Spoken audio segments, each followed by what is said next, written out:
Good morning! It's me, Lily. Second day na nga ng company tour namin dito ngayon sa Tainan.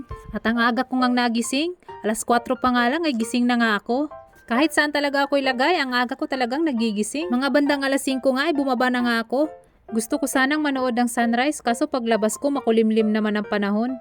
Wala akong nakitang sunrise. Kaya tambay-tambay lang muna ako dito, maaga pa naman mag-breakfast. Ang ganda din naman talaga ng labas ng Formosa Yacht Resort. Talagang nakaka-relax tumambay dito. Makikita mo rin dito ang Anping Waterscape Bridge. Maya-maya nga ay bumalik na nga ako sa kwarto, baka gising na nga yung mga kasama ko para makapag-agahan na nga kami.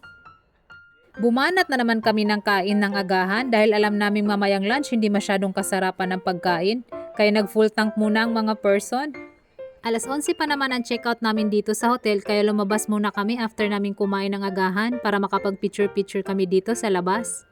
Nakapaggayak na nga kaming lahat at ready for checkout na nga kami. At ang una nga naming destination ngayong day 2 ng aming tour ay pupunta nga kami sa restaurant kung saan kami magla-lunch. Dito nga kami magla-lunch sa Lao Kuang Ye. Isa din itong sikat na restaurant dito sa Tainan. At ang specialty nila dito ay ang Cantonese Wadiao Chicken. Sabi nga nitong nag-serve sa table namin ay pwede daw naming videohan tong ginagawa niya. At tinanong nga namin yung tour guide namin kung ano tong usok-usok na nilagay niya sa chicken. At sabi nga ng tour guide namin ay nilagyan daw niya yan para mamatay yung bakterya ng manok. Pagkatapos nga namin mag-lunch ay nagpunta na nga kami sa last stop ng aming tour dito sa Tainan. Dito nga sa Tendram Cultural Village ang aming last stop. Pagkadating nga namin ay dinala kami ng tour guide namin dito at tinuruan kaming magtambol. Pati nga dito sa pagtatambol ay hindi pa kami magkasabay-sabay. At after nga namin dito ay nilibot na nga namin ng Tendram's Cultural Village. Kung sa first day nga ng aming tour dito sa Tainan ay sa Salt Mountain kami nagpunta, ngayon namang second day namin ay sa dati namang sugar factory ang pinuntahan namin. Ito nga daw ang Tendram Cultural Village ay dati nga daw itong factory ng mga asukal dito sa Tainan at nagsara nga daw ito noong July 1992. At nirestore nga daw ito noong 2005 at ginawang art village with drum music theme at nagsimulang i-open sa publiko noong January 2007.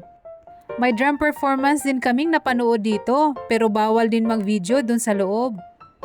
Madami din silang activities dito tulad ng zipline, free fall, wall climbing, giant swing, 360 VR, laser tag, archery field, rowing lake, at marami pang iba. 470 nga ang entrance fee dito pero sulit naman kung mahilig kayo sa mga thriller na activities. And that's all sa aming 2 days na company tour dito sa Tainan. Salamat sa panonood! See you sa ating next gala dito sa Taiwan! Bye!